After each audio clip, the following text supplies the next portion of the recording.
You are now listening to The Box Out with Kahlil Thomas and Jason Kahlil on the One Podcast Network. Let's get it.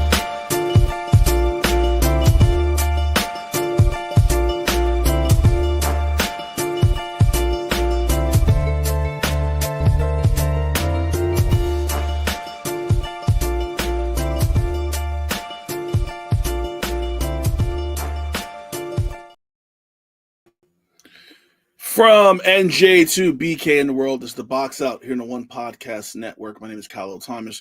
Joining me in just a few minutes will be Jason Kahlil from Brooklyn, New York. A lot to get to. Birthday boy Jason's coming. His birthday is last week. He went to Calabasas. We'll hear about the trip as well to Kardashian country. So we'll get to that in a second. But our opening tip tonight is going to be about Joel Embiid. Let's be honest, right? So, if you're a basketball fan, as I assume all of you are who are watching this YouTube channel right now, in this show called The Box Out, Joel Embiid came into the league in 2014 and came in a lot of fanfare, a lot of people knew who Joel Embiid was, right? Came from Kansas, good player, got hurt during his one season at Kansas. What's going on, Pop? What's going on? So coming to the NBA, it was one of those things where you kind of knew that, well, he did get hurt a little bit in college, but it wasn't like a Zion Williamson situation where you're like, oh, can he play or can he stay healthy? Like Joel Embiid was going to be a star in the NBA. Everyone knew that. That was a non sequitur. We all knew that he was going to be that guy. A funny thing happened on the way to being that guy. Joel Embiid got hurt a lot. It goes back to the first season. In his first season in the NBA, he didn't play his first season. He sat out with a foot injury. Now, before I go into the topic that we're going to talk about first, let me tell you about his injury history. Now, stay with me because I have it all lit here right now to my left. Stay with me here because when you hear this, this might actually change your mind a little bit about what we're going to talk about. But let me get through this first, okay? August 2014, foot injury. September 2017, left knee surgery. 2017, sore knee and back tightness, also a left knee injury. Sore ankle in 2028, a facial contusion. That's when he had the black mask on, looked like Kato, Green Hornet. Ankle, knee soreness, and a migraine. This was in 2018. 2019, he had a back, some left knee soreness. 2019 also knee, ARPA respiratory infection, which I don't know if you call that an injury, but that's whatever. Hip, knee injury, had a hand injury, a shoulder, neck, ankle, wrist, back. A couple back issues in 2020 and 2021. Knee, shoulder, an illness which is undisclosed. I'm not going to sit here and speculate what the injury was in May of 2021. More knee, ribs, ankle, elbow, another knee, foot, calf, another knee, hip, another illness, knee, ankle, knee. So now we're here at the knee part again. So he was late start the season, and it was told that the Sixers and Joel Embiid had come to an agreement about how they were going to play him and how they were going to use him this season. And obviously, we know the NBA has a rule. You have to play at least 65 games to be eligible for an MVP award or any award for that matter. He said, bump that. I don't care. I'm saving my body for the playoffs. I'm not going to play in back-to-backs. The Sixers said we're going to rest them periodically. Doesn't matter what the game is. Doesn't matter if it's a TNT game or a local game on a Monday night. If we feel like he needs a break, we're going to rest him. That led to a fine from the NBA. Adam Silver, like, what the fuck? So this brings us to this week. Joel Embiid finally made a season debut after being suspended for shoving a reporter, which we'll get into that a little bit later as well. Made his debut against the Knicks on Tuesday. Didn't look great, right? But it was first game of the year. I think people will say, he was probably not in great shape. 15 points in his first game of the season. Not a bad performance from Joel Embiid. Bet. That was on Tuesday night. Wednesday night, his second game of the season, he didn't play. He didn't suit up because it was a back-to-back, and they all told us, hey, we're not playing Joel on back-to-backs. front half, yes. Back half, no. Or front half, no. Back end, yes. But he's not playing 2 consecutive nights. Now, hearing this plan, people just shit all over it. Charles Barkley shit on it. Pretty much any old school basketball player you could think of shit on this idea because you're paid to play ball. Right? The Sixers gave Joel Embiid a gigantic contract. The contract was no joke.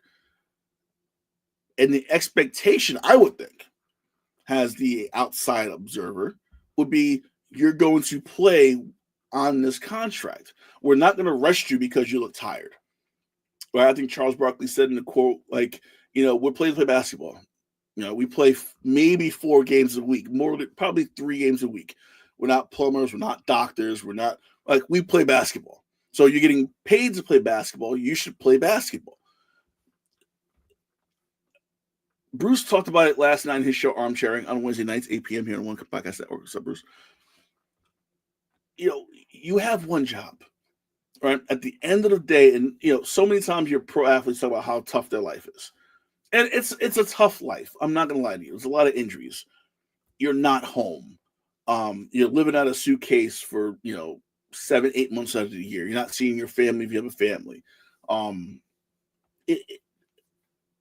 The job of an athlete is not an easy job, and I'm not going to sit here and tell you it is. It's a difficult job. However, right, there's a caveat to what I just said. Your job is still playing a game. You're getting paid to play a game, and you're one of the few. You're one of the 200 players on Earth, best 200, 300 players on Earth, to not just play in the NBA, but get a roster spot on a professional NBA team. There should be more pride attached to that. And I feel like there's not. I feel like everyone's kind of looking down on it. And everyone kind of takes advantage of the fact that you're doing a job that you're better than everybody in the world at, and you just really don't give a shit about doing that job. As I welcome in fresh off his birthday, fresh off a trip to Calabasas, Jason Cord. What's going on, Jay? Not much, man. How's everything? Good, man. Happy birthday. Happy belated. Thank you. You're chopping it up in Harlem. I saw. Had a good time out there. Had a good time in California. Nice. But can we say something real quick? Mm-hmm. Has Kenny Atkins secured Coach of the Year already? Oh, we get into that. Because you know how much we love Kenny Atkins on this show. Kenny Atkins is our dude. Man. So We're going to get to Kenny in a second. I started the show talking about Joel Embiid, and before you get into it, because I know you're going to tear into him too, probably. I want to read you what Shaq said after the Knicks game on Tuesday about Embiid, and I got to find it because it was up. I went through his whole injury history, Embiid's, and I think it went like 4 minutes. So I was like, cool. What's the whole quote? Do I have to play the quote? I hope I don't play it. But anyway, what are your thoughts on Embiid and the rest? And first game of the season Tuesday, off on Wednesday. I was highly disappointed that, of course, he chose to make his season debut against the Knicks. From the outside looking in, he looks skinny. He looks like he slimmed down a little bit, but yet he was still gasping for air up and down the court. And I don't understand why. He had a minute restriction, so if he only played 26 minutes, he could have easily played on Wednesday night for about 20 minutes if that was the case. So, I thought it was kind of odd that they rested both him and Paul George in that back-to-back. But what sucks for him is that we knew this going into the season that he was like, hey, I'm not playing back-to-backs. He already called it. He don't care if he made his season debut on Tuesday. If there's a game on Wednesday, I'm not playing. So for that, he gets all the ridicule and he gets everything that's all the slander heading his way, because at some point you look at the record, forget playoff talk. Now we got to talk about trying to make the playoffs or be a play-in team. So for that to happen, you got to play some games to make up ground, no? So here's the quote from Shaq after the game, and this is from Shaq. This is just disappeared that fast. There we go. This is the fear I have for Joel Embiid. You announced arrogantly, I'm not playing back-to-backs. I'm not injured, but I'm sore. I'll come back when I want to come back. Now, when you say things like that, you're supposed to come back with extra energy. 0 for 3. I would have been 0 for 15, but you know what I would have said? Hey, Shaq's not playing well, but he's playing aggressive. The plan they have The plan that they are having is not working. And not only that, I say this respectfully. Joel Embiid will never win a championship until he gets his mind and his attitude right. And that's from Shaq. Now, people shit on Shaq. People shit on Shaq for that. Say, you didn't win the championship, so cool, he showed up, whatever. But he makes a point. You and the team, and I want to put this all on Embiid, and the Sixers announced it as well. The franchise said, right, he's not doing back-to-backs, and we're going to rest him. Doesn't matter what the game is. Doesn't matter if it's a TNT game or if it's a Monday night game. We're going to rest Joel Embiid. So both sides arrogantly announced, we're doing what we want to do. Fuck the MVP. 65 games would mean nothing to us. But now they're surprised that you're getting a backlash from like OGs and current fans and players who are like, "What? We play 3 nights a week." Like Barkley said, we're not doing anything crazy. We're playing basketball. Like, come to work. They pay you. Come to work. And that was back-to-back home games at that, so it just looks bad all across the board. Yeah, it's Embiid saying he was rusty in the Knicks game. I get that. Cool. But you still play. Bruce, what's going on? Bruce talked about it in his show last night. The injury load management is still a thing. Adam Silver's tried his damnedest to stop it, and it's just not working. And Embiid is just literally in his face flaunting, hey, y'all can't stop me. I'm going to play whatever I want to play and kick rocks. Essentially what Joel Embiid is telling the NBA right now. Well, good luck to the Sixers trying to make the playoffs with a 2-10 record out the gate. And that's the problem. Like this plan, and obviously he missed the first 2 games and he got suspended for pushing a reporter, which I think was justified because the reporter brought up his kids, and I'm like, oh boy, gotta leave that alone. Listen, talk about me all you want. Talk about my kids, I'm gonna throw a rock at your head. And that's right. Kids and wife are always off limits. Yeah, I'll if I have to go to jail for a night, I'll do that. That's fine. You just don't talk about my kids or my wife. But at this point, and the money is well beyond what is sport, a game that you enjoy and play for crazy riches. I think that's true. Like you're getting paid ridiculous money to play a game and you refuse to play it.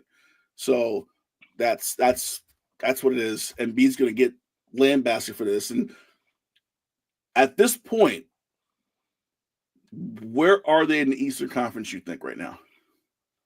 I think they're, like when you see a race and then the team that the horse that you thought was going to win is slowly coming out the pack. So I think I see them in the what were they last year? They were 7th seed last year? Yeah, they were 7th seed to play against the Knicks. So I see them around that same pad again. I think they're a 7. I think my prediction actually switched. I think they're more of a play-in team as the Lakers are probably a top 5 team now in the West. But we'll get to that later. Bill Simmons also had this to say about Embiid's first game against the Knicks. Played for about 5 minutes, looked like he was going to keel over, and he left, disappeared. Was he hurt? Not sure. Came back, played some more. Every time the game stopped, he was keeled over with both hands on his knees. I got a 53-year-old guy playing pickup over Thanksgiving break. It was brutal. That's the best way to put it. Best way to put it, because he didn't play all summer. He recovered. He didn't pick a ball up during the summer. I can guarantee you that right now. So you come in just dry, and you want to try to ball out. That performance is strictly on Embiid. You were not ready. Point blank. Ready. Go play with the Delaware 88s for a couple games. Get your weight up, get your breath going, and then come back. You thought you could just come back and strong arm. And I'm sorry, Karl Anthony Towns wasn't having that. He was like, "Nah, we're good." Yep. So, Embiid's gonna be a punk, and is what it is. Anyway, Bruce mentioned it. I gotta bring this up again because Bruce is quick. Knicks lost again. Ooh. Shake my head. Down by as much as 22 to the Bulls last night. They made a comeback, came all the way back. Jalen Brunson missed a shot that 97% of the time he would have made. The shot was halfway down the basket. Knicks lose by 1. A dumb foul by Josh Hart in the waning seconds, which he admitted to after the game.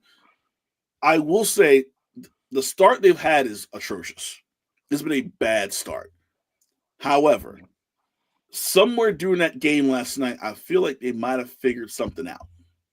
Not enough to win the game. I think they were down to, I think they ran out of gas towards the end and whatever. But based on that second half last night, do you think the Knicks might have figured out what they're doing and how to do it?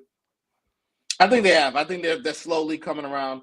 You know, they're another one of those teams slowly out the gate. I think the next few games are going to be very telling for them. I try not to judge the Knicks right now because I feel like you're right. They're gassed because their bench is so depleted and they're missing some key guys. Like, I think when Achua and those guys come back, it will lighten the load. But I definitely think they figured some things out.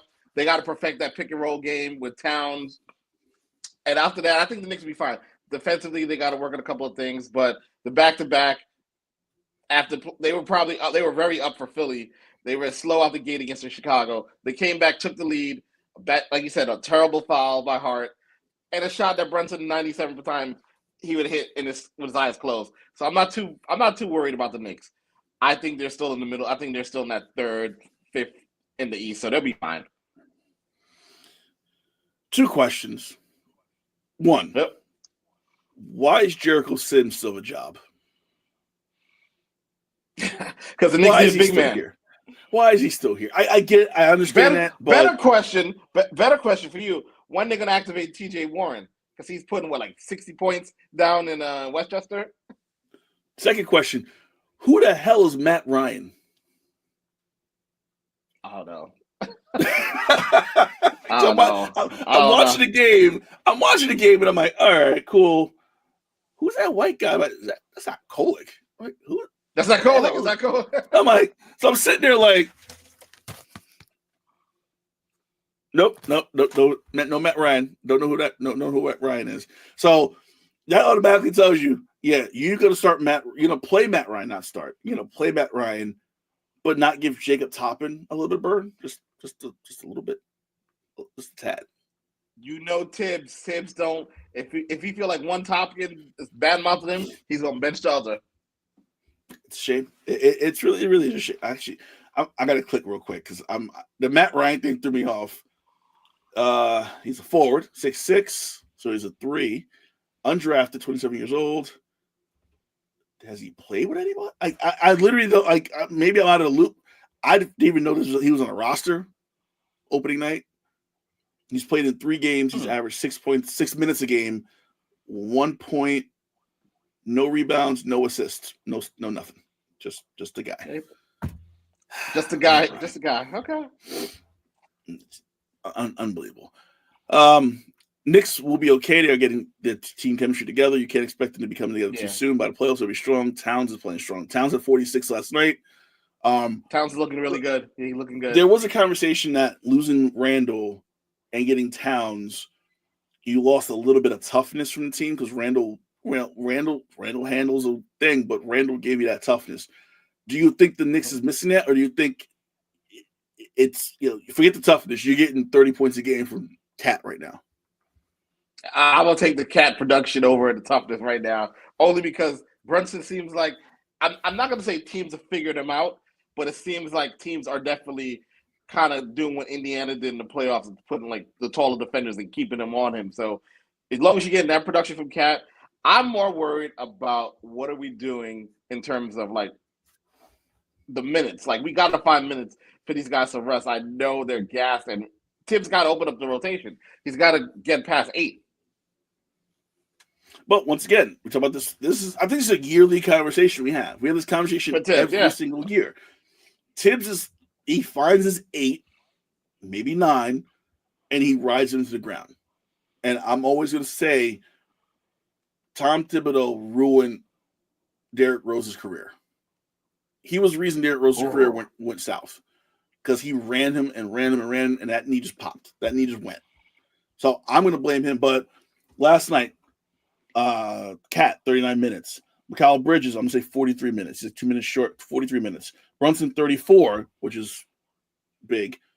McBride, 23. Sims, 8. Let's say 9 minutes. Matt Ryan, 5. Campaign, 17 minutes. So already seeing Bridges playing almost 43 minutes, and you're seeing Cat playing 39, so automatically has a problem. Brunson only playing 34. Sorry, wait, I missed the top. Oh, OG 35 minutes, Josh Hart 33 minutes. Brunson only getting 34 is kind of shocked to me. Brunson usually plays like 40. So Tibbs is trying to get him that time off. I think that's where Cameron Payne played so many minutes. Brunson getting those time off. But I think when Mitchell Robinson comes back, when Precious Achua comes back, if they get Shamet back and want to try to squeeze him somewhere, I think Tibbs really has to figure out, okay, do you start Mitch at center and move the Cat to the 4? Do you put Josh Hart on the bench and start your Brunson, your Bridges, OG, Cat, Mitch? But that means Hart's got to get his minutes. That's like going to be 30 probably off the bench. You're going to have, you want to get McBride his minutes. You don't need Jericho Sims. You could send him away. I think the TJ Warren thing could be interesting because I think so too. Bruce in the chat saying he's washed. I think TJ Warren still has some skill. He's always been a good shooter. TJ Warren's that guy that can go out there and can give you 15 points off the bench, which at this point, the Knicks is missing something off that bench. You have Deuce, but besides Deuce, who do you have? TJ Warren could easily be Alex Burke 2024. Yeah, which worked for that team. You right. Well, not 2024. Let's go back a couple years. When Burke's 2022. 22. Let's go back. But I think Tibbs might have to go, hey, we're going 10. Because I'm of the mind you want to have a starting lineup, and then your bench should have a starting 5 too. Like each 100%. player should have a sub. I grew up that way. I don't know where it came from, but that's how I grew up. You should have a starting 5 on the floor, a starting 5 on the bench, and have 10 guys, and you figure out the minutes based on performance, based on foul trouble, whatever. Tibbs has got to get away from this 8-9 man rotation shit because it's gonna wear them down for the playoff run. Yeah. I'm very interested to see how they match up against the Nets these 2 games. Because the Nets, to me, have overachieved, but I like their style of play. I think that might be a problem for this Knicks team where they're trying to get their legs together. Well, the Nets is one that's I've, working my side job. I watch a lot of Nets basketball, unfortunately. The Nets aren't good, right? I'm going to put that out. The Nets are not good. But they're not bad.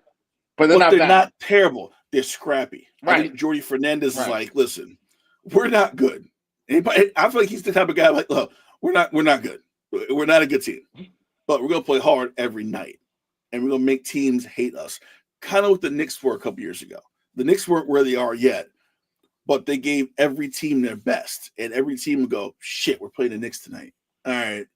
I think the Nets is getting to that point where they're going to get a game, except against Boston.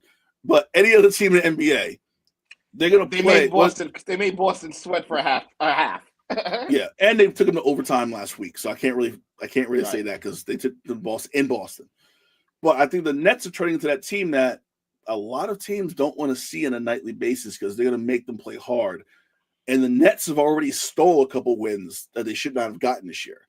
So I think that the Nets are a scary team that they can sneak in that 10 spot and just make things really complicated in the play-in tournament. What do you think about that? No, I 100% agree, and I got a lukewarm hot take. I watched a lot of college basketball this weekend, and I'm not impressed with Cooper Flagg. So, and I think somehow, we're getting to that. Somehow the Nets. I think the Nets saw what I saw too. They were like, you know what? We'll take our lottery pick, but we ain't Cooping. We ain't tanking for Coop. We'll figure something else out. But yeah, but that's how. But you're right. The Nets are very scrappy. Not a great team. They're gonna play hard, and Cam is he's gonna shoot his lights out. So oh god, kudos to the Nets. They already won more games than I thought they would have won. I would have projected them 15. They already got a quarter of that in already. Mm-hmm. So yeah, you see it in I feel like Nick Claxton. I think Jordy is not a big fan of him. He's coming off the bench a couple games, and they signed him to a big contract, which is not a crazy contract. 4 years, $100 million is not a bad deal. They could move him if they really needed to, but Cam's going to shoot. Both Cams are going to shoot the ball. Both Cams. Mm-hmm. Schroeder's kind of taking on a leadership role, which I wasn't expecting from him in Brooklyn, but he's kind of taking on his leadership role. They got a lot of young guys, a lot of young pieces that I think, if developed, and I think this goes back to when Kenny Atkinson was there, and Kenny Atkinson did a really good job of developing these young players. Yep. Jordy's kind of done that too with Denver, with Team Canada. We think he was coaching out in Spain, so he knows how to work with younger players. I think that was one of the reasons they got him, was for the player development part of his resume.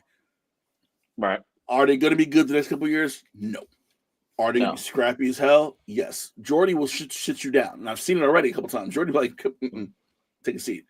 And young guys, young team, you want that. You want that coach to hold you accountable because, like kids, they want that structure. And they want to know that 100%. You give a shit. And I think they've seen that with Jordy Fernandez now.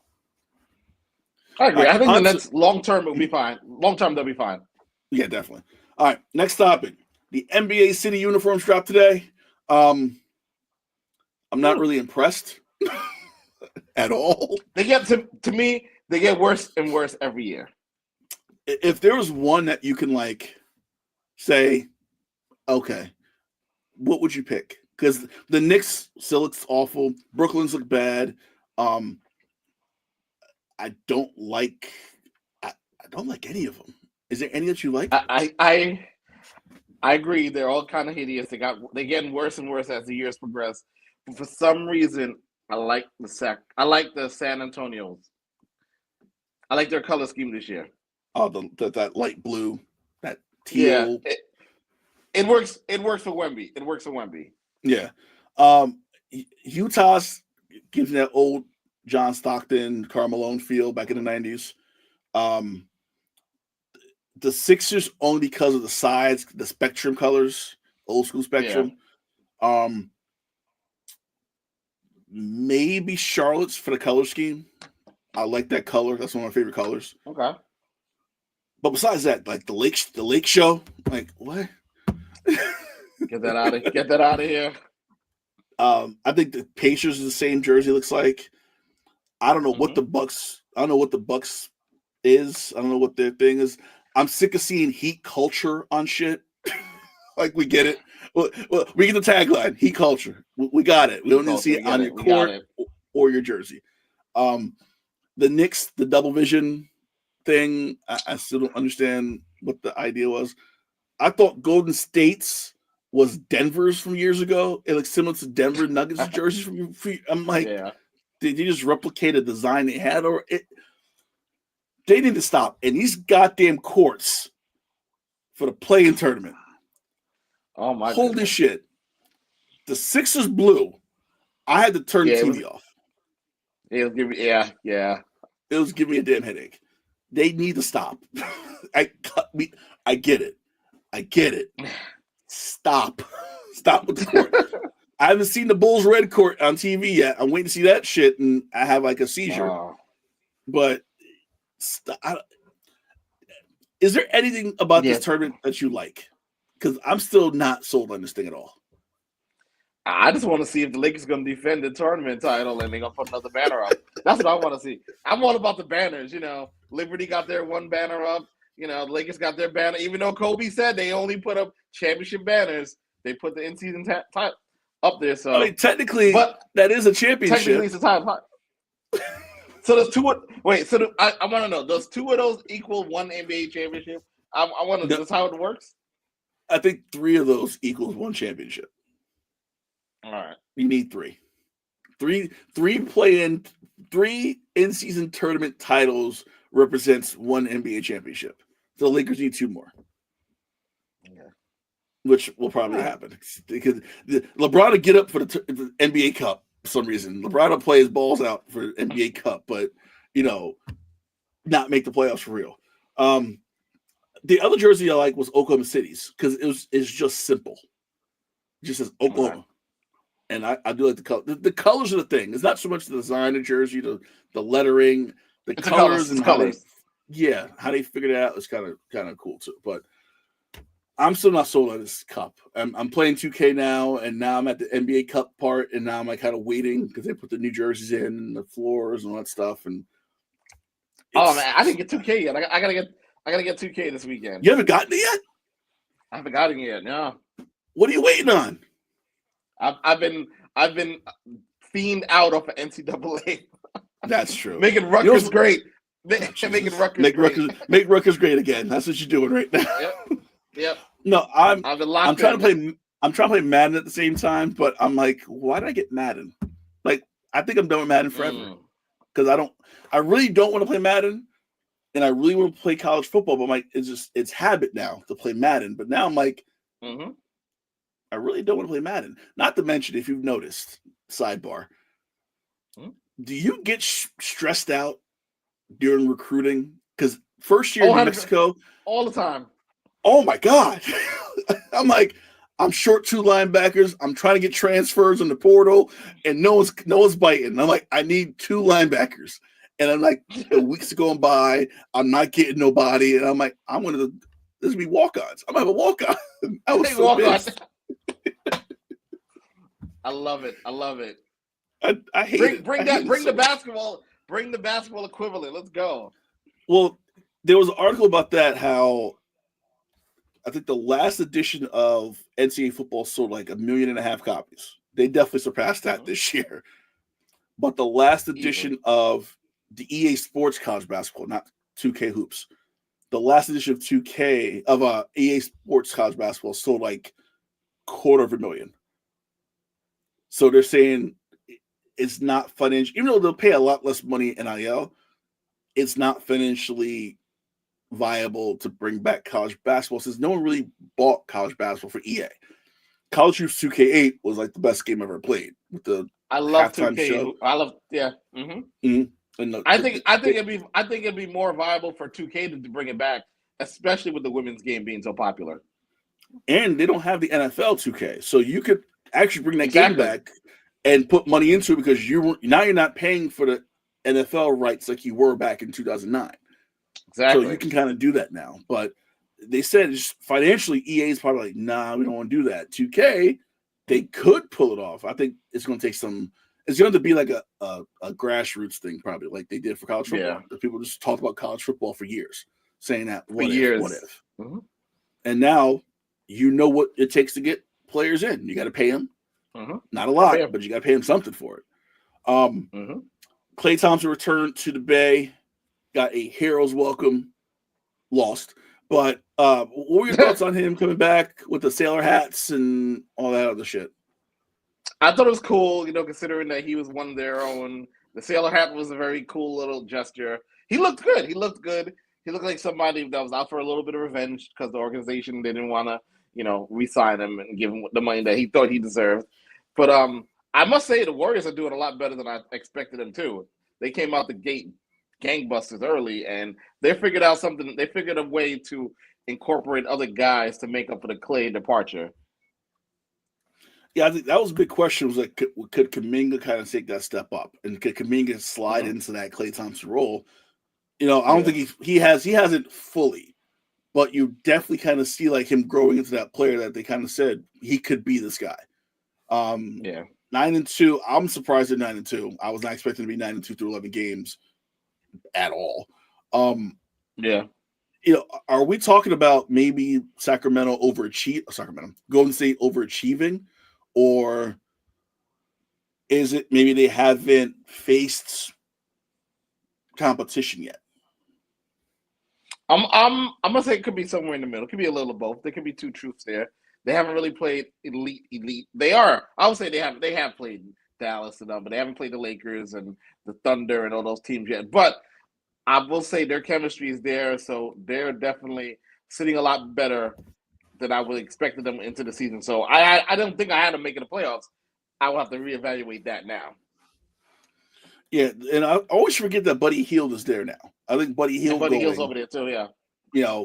And Bruce said, Dad said, Warriors playing defense, which they're back to defense. It's big. Buddy Hield's actually playing defense, which I don't think he ever really did, even back in Oklahoma.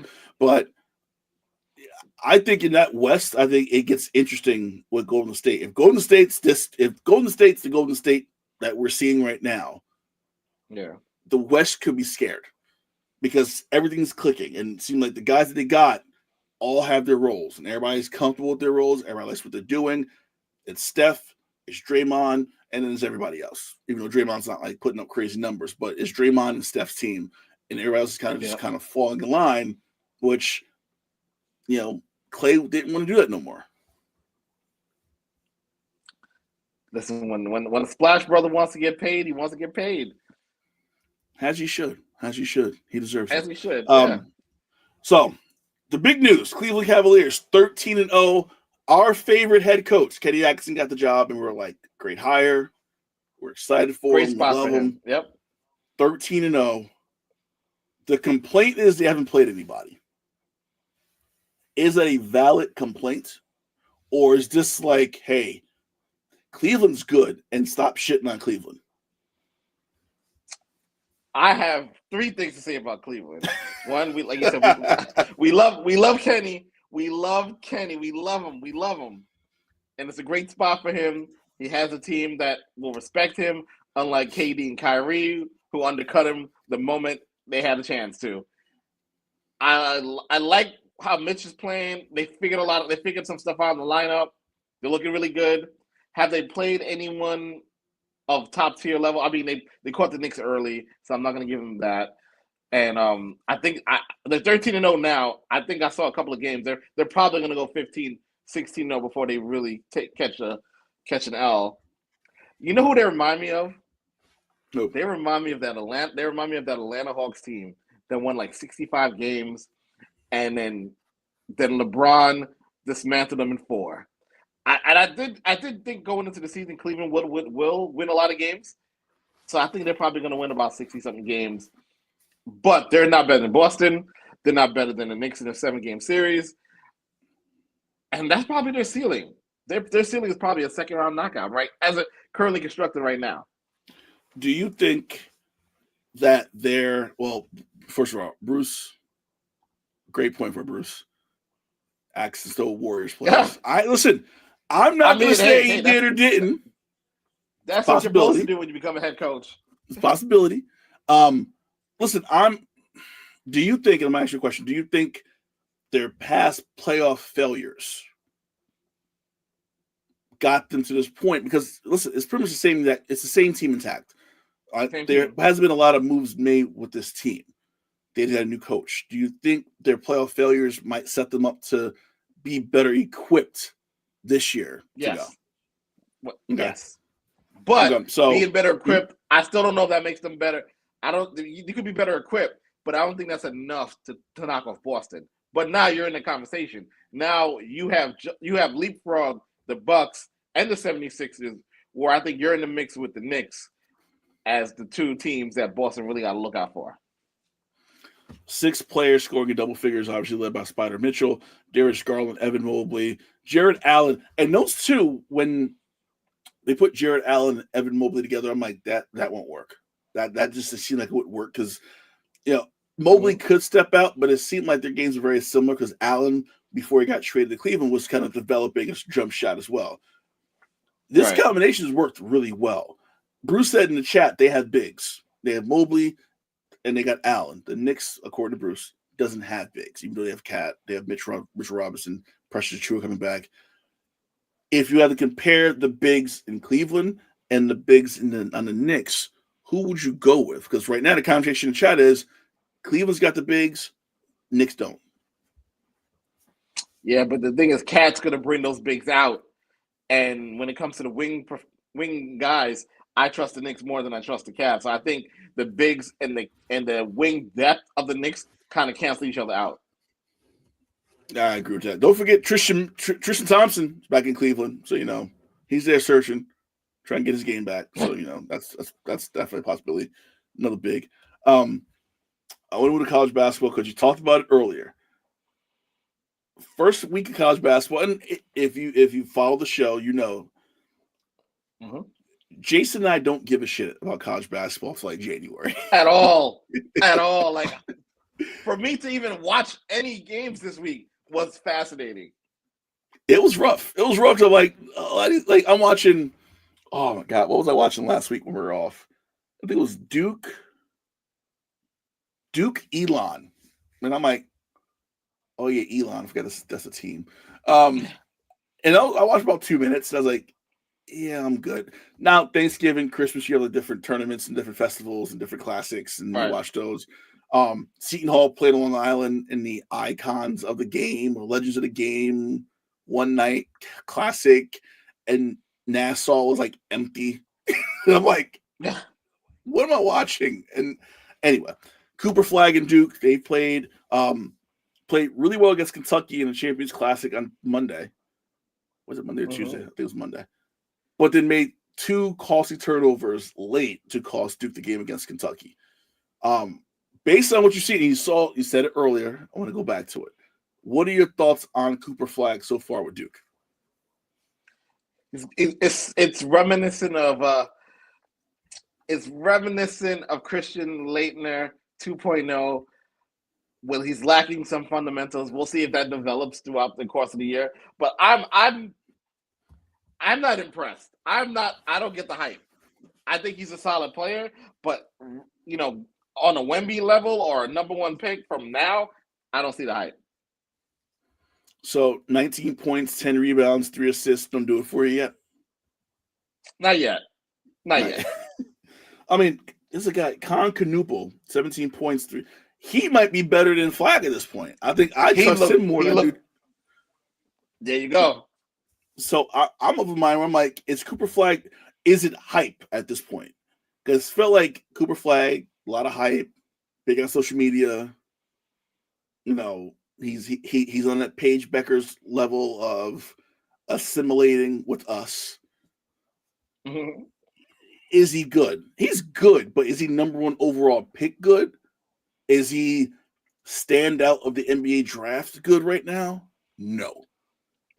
I need to see more, especially when we get the ACC play. When you get the ACC play, I think that's when you'll see whether either he'll rise or he'll fall. But against Kentucky, which is a brand new Kentucky team, Mark Pope went to Kentucky and had to start pretty much from scratch because either guys transferred or they followed Calipari to Arkansas. I was expecting more, and those turnovers late really brought him down in my book. I'm not going to say he's like the 18th pick of the first round, but it made me think like he might not be the best player in college basketball right now. Not at all. But it's early. It's only week 1. We'll see how it pans out. St. John's now in the top 25. I will say this: when I went to Big East Media Day, and Pitino was talking about NILs, because that was the question going around about NILs and how it works. And Pitino's one of the few coaches I've heard, not just that day, but throughout the country, that said they deserve it. Like, these guys deserve to get paid. Like, he's like, I've been getting paid for years. Like, why shouldn't they get a piece? He said that. I'm like, I might like him again. He's growing on me. Now you got St. John's on top 25. Do you think St. John's can stay there? It's great getting there. Can they stay there? I think the Big East is wide open. So I would say it's 50-50. Now, if you ask me who has a better chance of staying in the top 25, because we got to shout out Rutgers too. They're also in the top 25. Mm-hmm. I would say they have a better shot than Rutgers at staying in the top 25. Yeah, I think almost like Calipari. Oh my God, Pitino's a good recruiter. I will give him, even if he uses hookers sometimes to recruit, but he is a really good recruiter. Hey. He's a good guy. I think what he does well, and I was watching on Showtime there the New York City point guard documentary. I still have to watch that. I haven't watched that yet. You got to watch that. He was on it talking about different New York City point guards. He does a good job of recruiting New York. I really do think he's keeping a lot of these guys close because he knows New York. A lot of these coaches were old players from coaches that Pitino knew back in the day, or proteges of those old coaches from back in the day. And Pitino's like, yeah, I knew, Joe Smith, he was your coach, blah, blah, blah. I think he's doing a good job of that. And I think, unlike Rutgers, that might have to veer off a little bit, not stay in New Jersey completely, I think Pitino's like, I'm going to try to keep these guys here. And if I have to go out of the city, out of the state, I will. But I want to try to keep this New York-centric and keep this really tight-knit New York community going. I think that's his calling card right now for St. John's. Which is good because for God knows most of our adult life, Connecticut's had New York on lock when it comes to recruiting in the city. So it's kudos to him to stamping that flag out there and be like, hey, listen, St. John's is back open for business. So his recruiting class next year has a ton of New York guys. Right now, he has he actually got Kadari Richmond from Seton Hall. Seton Hall, he transferred over to St. John's, which is as a Seton Hall fan growing up, is a stab in the heart for me going to St. John's for him, but that's just me. And I said that at media day. I was like, you took Richmond, thanks. But his recruiting class next year for New York is going to be crazy. So I'm looking forward to seeing that. The other thing in college basketball I want to talk about is how do you feel about we have these Champions Classics and these big games. Can we take Michigan State out of these games? Because I don't think they're on the same level as Kansas, Michigan, Kansas, Kentucky, Duke. I think Michigan State is kind of falling off. Can we just take Michigan State out the equation and put maybe like BYU or someone in there who's ranked? As long as Tom Izzo's their head coach, Michigan will always get that friendly, we'll invite them to the party. They're cool over here. It's like yuck. Like they're not a good team. Izzo is one of the ones still complaining about NIL and transfer portal, all that stuff. So I automatically don't like the man because he's against the shit. So that means you're not recruiting who you need to recruit because guys don't want to play for you, as they shouldn't play for you because you're just an old fart who's complaining about everything. But at some point, when is he going to leave? That's my next question. When is Tom Izzo going to go? I give him 2 more years.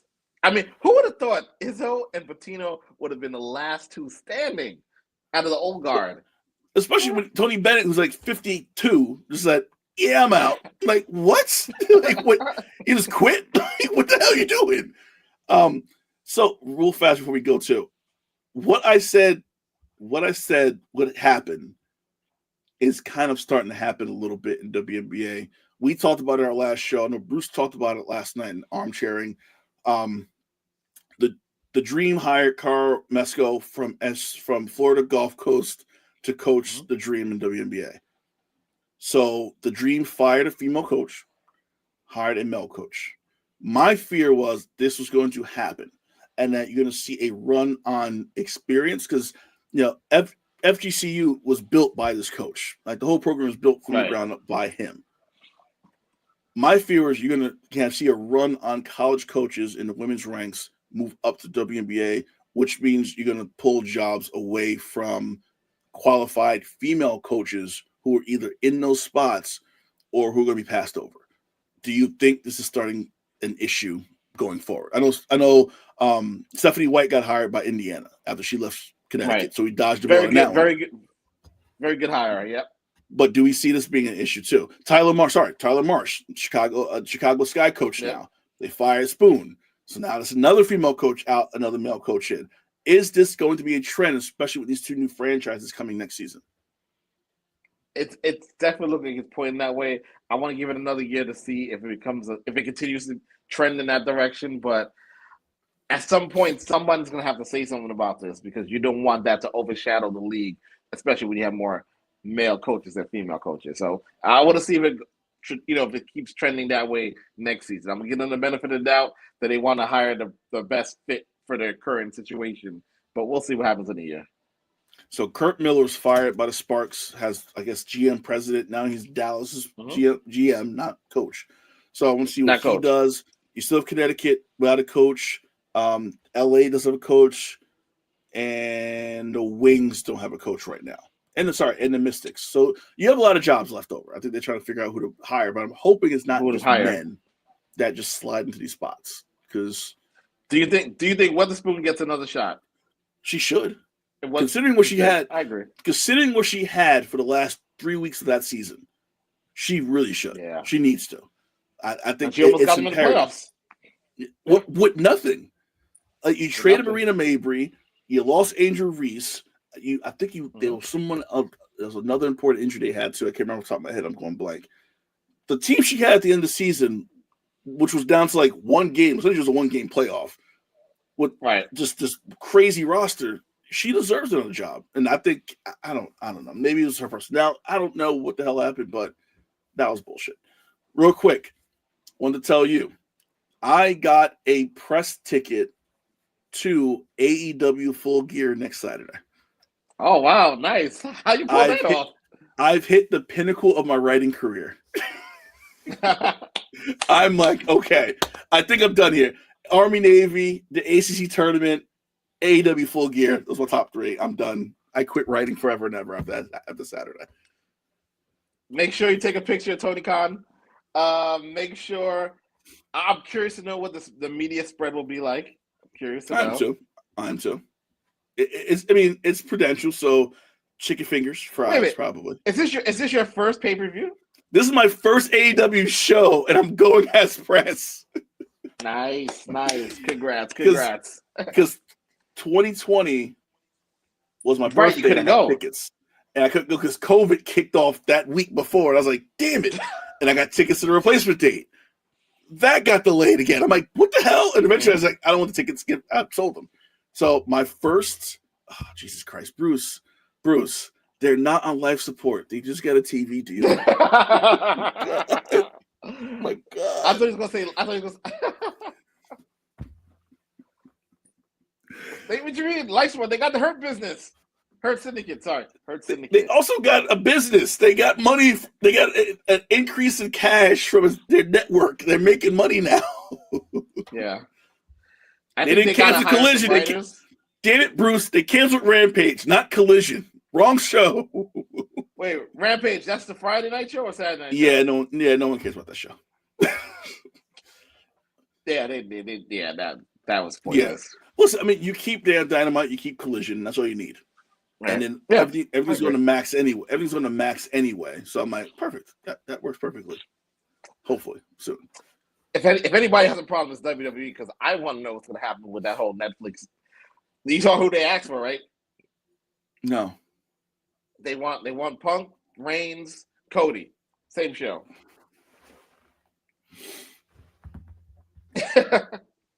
So that leaves SmackDown with, and they're both going to be 3 hours. Netflix going to be 3 hours for Raw. SmackDown's going to be 3 hours. Triple H said, "Well, we can adjust it, and we can move up, and we can go 3, we can go 2.5, we can go an hour." I'm like, they're gonna go 3. They're gonna go 3. Squeeze in product placement wherever they could because that's what they do now, which is very annoying. Shout out to the mid-card titles for the ladies coming. And a final U.S. title for them. I was hoping they announced it when I went to SmackDown at Barclays a few weeks ago. They didn't. Which I will tell you, I've never been to an actual like TV taping. I've been to pay-per-views. I've been to house shows. Mm-hmm. TV tapings, one is the most awkward thing in the world because the guy's just in the ring waiting for the commercial to end. So their music's just playing over and over again, and just in the rings waiting for it to be over. Yep. And then I went to a double taping because this was the show that night was recorded, and then they were recording the show the Friday before the Saudi Arabia show. Right. So it was a double SmackDown. And that was weird and just not interesting because there's just a bunch of dry matches, a tag match, and it wasn't fun. Like TV tapings are not fun to go to. They're not fun. They're not fun to go to. No, especially double shots. That's the worst. Yeah. So I'm like, agreed. All right, pay-per-views for me. That's it. And house shows. All right. I'm done with all that shit. Well, you're definitely gonna have fun, and make sure you ask some interesting questions in the media at the media scrub. I'm trying to get some in my head. I want to ask good questions, but I also don't want to piss anybody off because I'm a mark, and I don't want to piss anyone off by marking.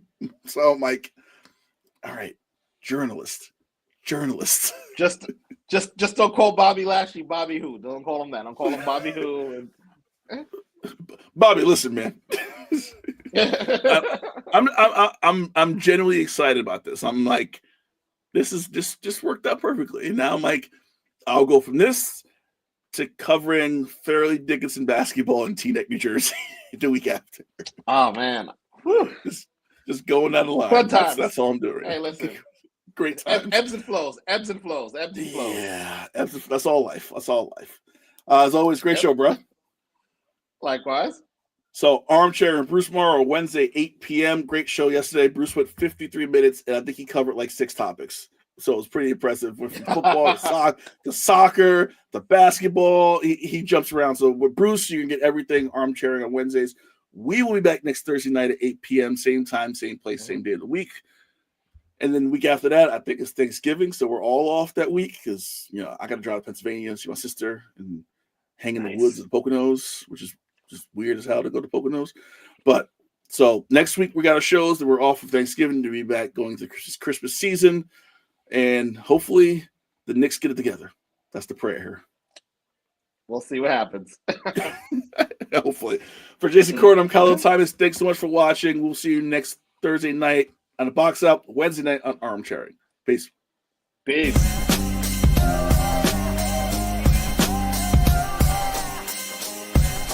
This has been The Box Out with Kahlil Thomas and Jason Courtner. Subscribe now for the best tri-state area basketball talk.